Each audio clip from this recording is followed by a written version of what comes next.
Olá pessoal, boa tarde, tudo bem? Vamos dar continuidade à nossa aula sobre violência contra a mulher e de acordo com a Lei Maria da Penha, é qualquer ação ou omissão baseada no gênero que lhe cause morte, lesão, sofrimento físico, sexual, psicológico e dano moral ou patrimonial. Nós estamos recapitulando um pouco da aula de sábado, para que nós possamos entender a continuação da nossa aula, do nosso conteúdo e até mesmo para ajudar os nossos colegas que não conseguiram assistir a aula passada. Então, tá aí o conceito sobre violência contra a mulher de acordo com a Lei Maria da Penha. Nós falamos também sobre os tipos de violência, né? A violência física, a violência psicológica, sexual, moral e patrimonial. Nós vimos cada uma delas, né? E a gente observa aí que a violência, esses tipos de violência está no capítulo 2 do artigo 7º, né? Que contempla a Lei Maria da Penha. Então, a violência física é entendida como qualquer conduta que ofenda a integridade ou a saúde corporal da mulher. Então, é classificada, conceituada como violência física. A violência física, ela vai desde os beliscões, tapas, socos, pontapés, mordidas, queimaduras, agressões com arma branca ou de fogo, até o feminicídio.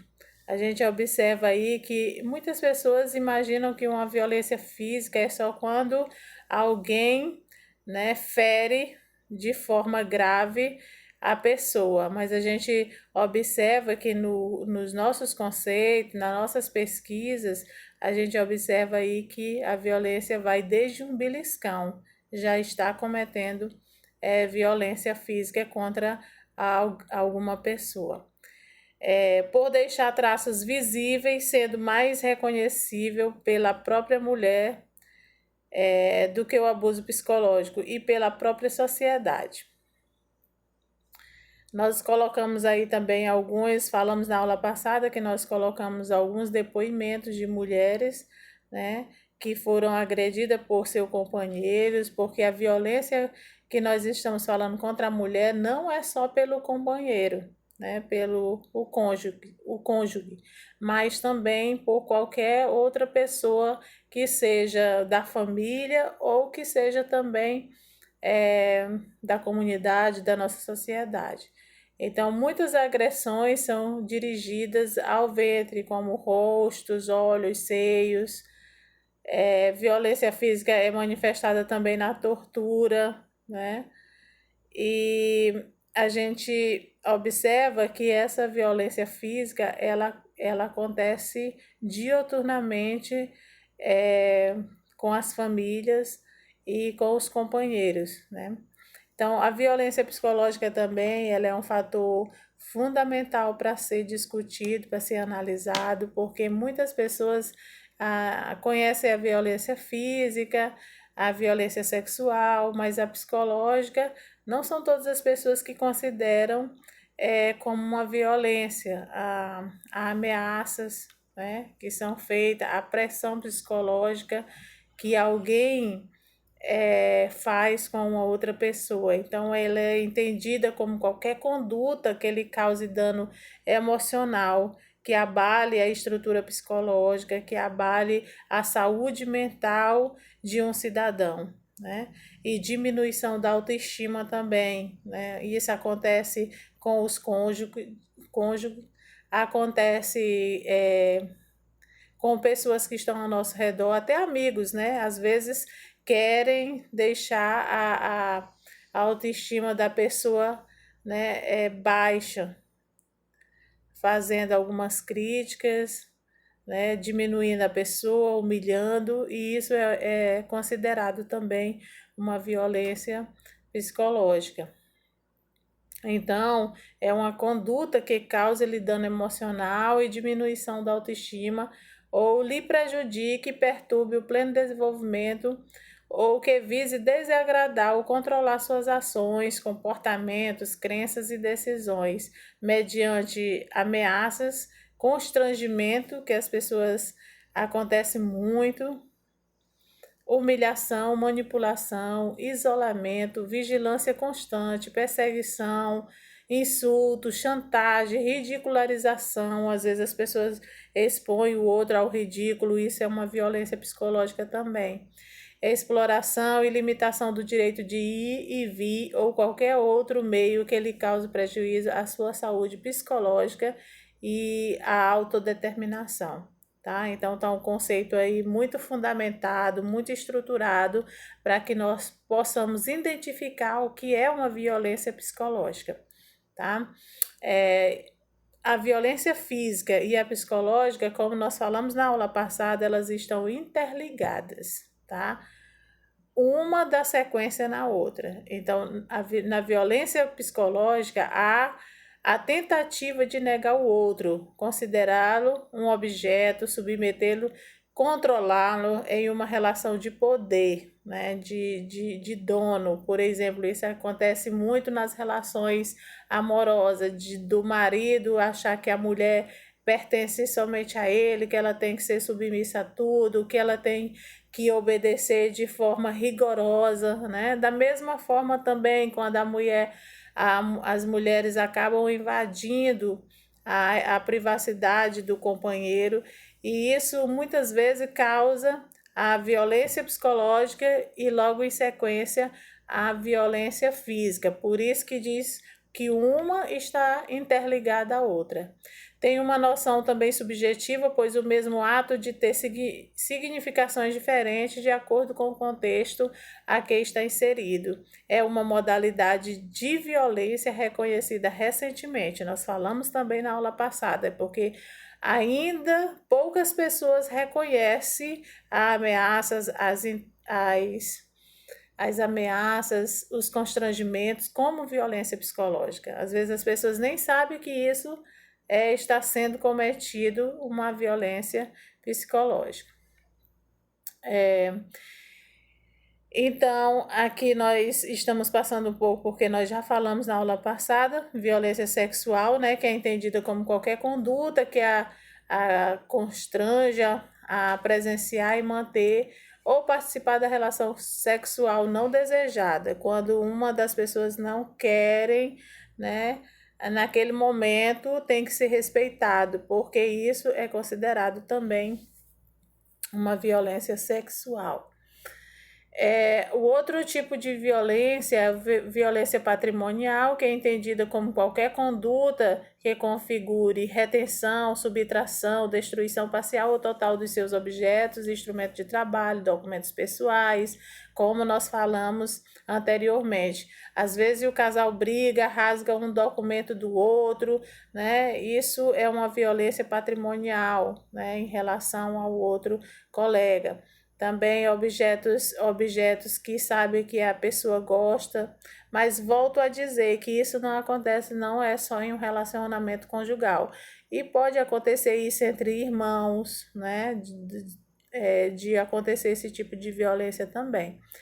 Eu até coloquei aqui abaixo, né? Porque é o que acontece mais constante. O ex-marido leva vários móveis da casa, retém a certidão de nascimento dos filhos, invade a casa e sequestra um objeto ou um bem da família, entre outras situações, é considerado como uma violência patrimonial. E a violência moral é entendida como qualquer conduta que configure calúnia, difamação ou injúria. Demonstra abertamente sua rejeição ou indiferença às demandas da parceira, né? Daí também o exemplo de violência moral. Então, a partir de agora, nós daremos continuidade à nossa aula, né?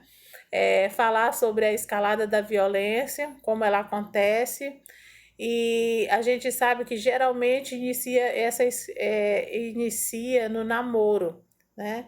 Acontece que o casal não se entende e eles acabam ameaçando uns aos outros, xingando, empurrando, proibindo, né? Já vi muito casal acontecer, tipo, a, o namorado não quer que a mulher use roupa decotada e ela vai e usa, né? Isso causa ciúme, o ciúme causa brigas e as brigas causam violência moral, sexual, é, física, psicológica e assim sucessivamente. Então ela começa aí no namoro e aí vai acontecendo que as pessoas acabam perdoando uma vez, duas vezes, três vezes, insiste no casamento por gostar de outra pessoa e acaba que esse tipo de comportamento não muda. Tá?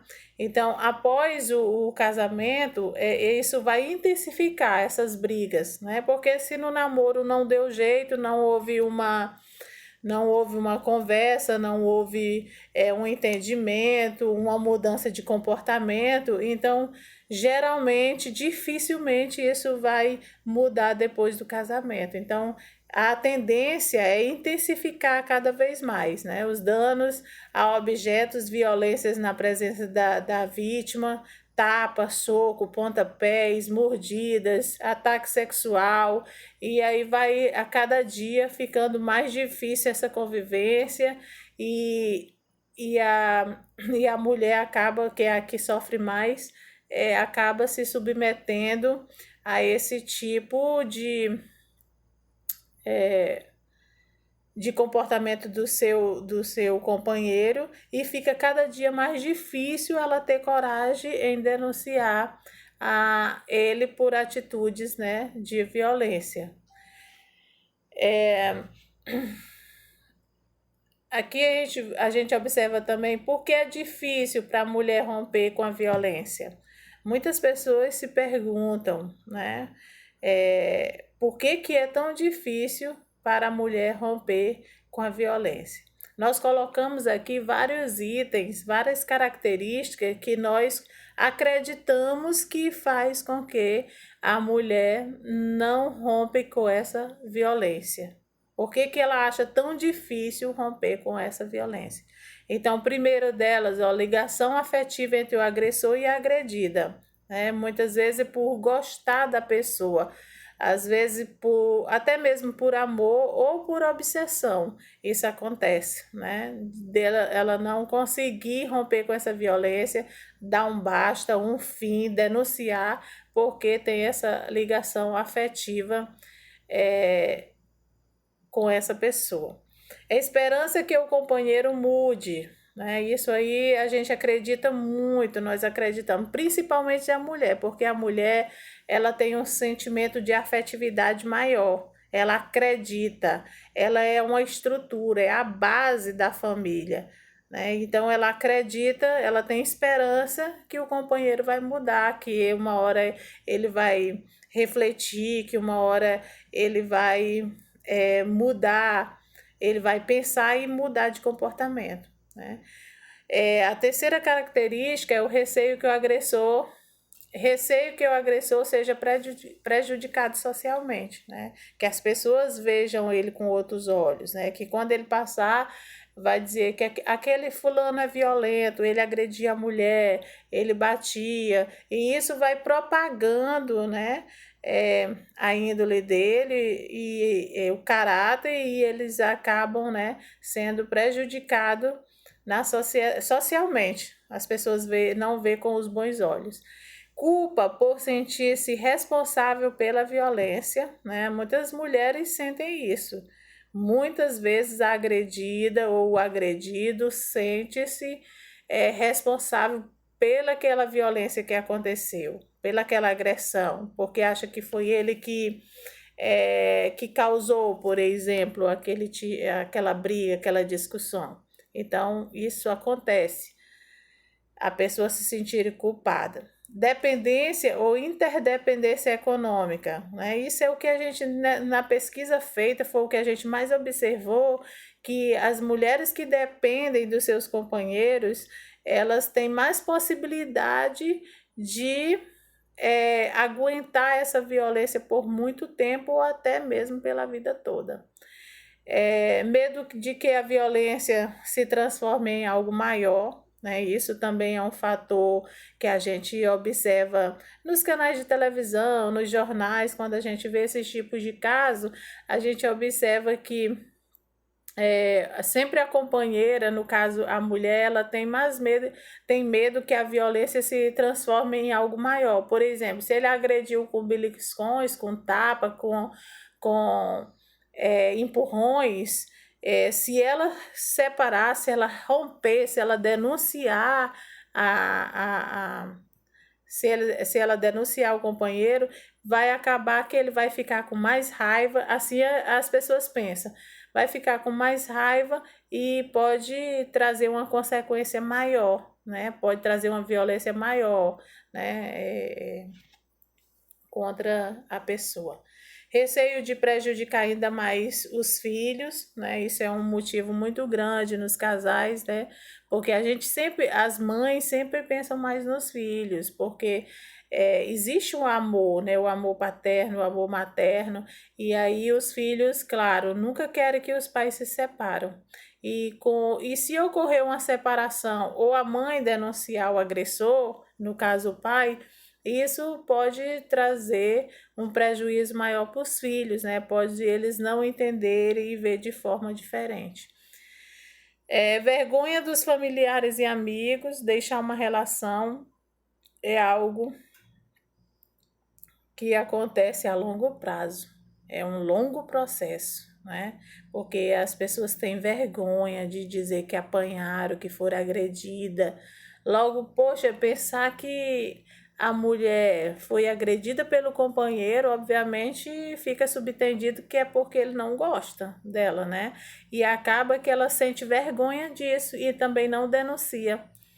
E deixar uma relação chegar a esse ponto, né? Então, praticamente a gente observa que não tem jeito, que aquela pessoa vai sofrer pelo resto da vida porque ela não tem coragem de separar do seu companheiro, tá? Então aí nós colocamos também alguns sinais de advertência a possível comportamento violento. A primeira, a pessoa cresceu em uma família violenta, tem muitas possibilidades daquela pessoa se tornar também alguém violento. Vocês podem observar pelos filhos, né, de vocês, ou os nossos filhos, podemos dizer assim, quando eles observam que os pais brigam em casa, agridem um ao outro, a tendência é eles ficarem violentos também, porque isso vai muito da questão comportamental. Tende a usar a violência para resolver os seus problemas. Isso acontece também bastante, as pessoas acharem que pode resolver as coisas com violência, a agressões verbal ou física, violência psicológica, tá ameaçando a outra a fazer aquele tipo de coisa, né? Tem ciúmes de outras pessoas, do rol de amizade da companheira. Quem não já viveu uma situação dessa, né? Ver o marido tendo ciúmes do rol de amizade da mulher, não querer que ela ande com fulano, com Beltrano. Eu tenho certeza que vocês já viram esse tipo de sinal, né? Esse comportamento que as pessoas têm. Abusa do álcool e de outras drogas, né? Isso também a gente sabe que traz a violência psicológica e a violência física, sexual, né? O álcool, ele faz com que a pessoa, ele tira a normalidade da pessoa, né? Ele muitas vezes faz com que a gente tenha coragem de fazer aquilo que quando nós estamos bom, nós não temos a coragem, né? Tem acesso às armas de fogo, faca ou outros instrumentos letais, né? Aí a gente também observa que quando chega a esse tipo, né, de comportamento, a coisa está cada vez mais séria. Pode ocorrer no âmbito da unidade doméstica, da unidade familiar e também relação íntima de afeto, né? Nós colocamos essas três característica aí para que vocês entendam melhor pode ocorrer, em que tipo de âmbito essas violências podem ocorrer. É porque nós vimos aí vários tipos de violência, a psicológica, a física, a moral, a patrimonial, né? E a gente observa onde ela pode acontecer. A unidade doméstica é espaço de convívio permanente de pessoas com ou sem vínculo familiar, inclusive os esporadicamente agregados. No espaço de convívio, né, das pessoas, irmãos, tios, parentescos, né, o convívio familiar, inclusive, né, essas pessoas que estão agregadas às nossas casas, ao nosso convívio no nosso cotidiano. A unidade familiar, que é a unidade formada por indivíduos que são ou se consideram aparentados, unidos por laços naturais ou por afinidade ou por vontade expressa. E a relação íntima de afeto que o agressor conviva ou tenha convivido com a ofendida, independentemente de coabitação. Então, gente, nós observamos aí que a violência é algo que prejudica a nossa sociedade, que nos prejudica e que a gente nós temos que estar alerta a todos esses tipos de violência para que nós possamos nos ajudar e ajudar as pessoas que estão ao nosso redor. Porque pela essa propaganda que vocês estão vendo aí no nosso município, né, da Juíza, a gente percebe que que as pessoas demonstram, né, considerada aí no agosto lilás, né, consideram que é um período de campanha para alertar, para chamar a atenção da nossa sociedade para esses vários tipos de violência, para que nós possamos minimizar aí essa porcentagem de pessoas agredidas, de pessoas que não têm coragem de denunciar o seu companheiro por várias questões, principalmente pelo vínculo de afetividade, né, de medo que as pessoas sentem, né? Então a gente tem que ficar alerta, vocês que são do serviço social, principalmente, porque isso é um fator de fundamental importância que na prática do assistente social ele convive, né? Ele convive. Tem vários programas, né, que ajudam no município, que ajudam a essas pessoas a se libertarem e a ter coragem de denunciar os seus companheiros ou de outras pessoas, porque observam, violência não é apenas com o companheiro, com o cônjuge, é no seio familiar, é com irmãos, é com filhos, é com mães. Vocês podem até achar violência causada por uma mãe, por um filho contra a mãe, é o que a gente tem mais observado, né?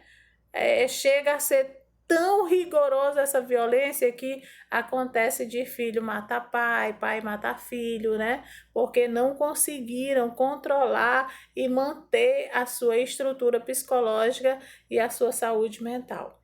Então é isso. Daqui a pouco nós vamos começar a falar sobre a Lei Maria da Penha e vocês vão esclarecer mais dúvidas aí. Por enquanto, nesse início, nós queríamos trazer para vocês o conceito baseado na Organização Mundial de Saúde, o que é violência, quais são os tipos de violências, quais são as características de cada tipo de violência, para que vocês possam entender e colocar em prática tanto na vida social quanto na vida profissional, tá bom? Obrigada.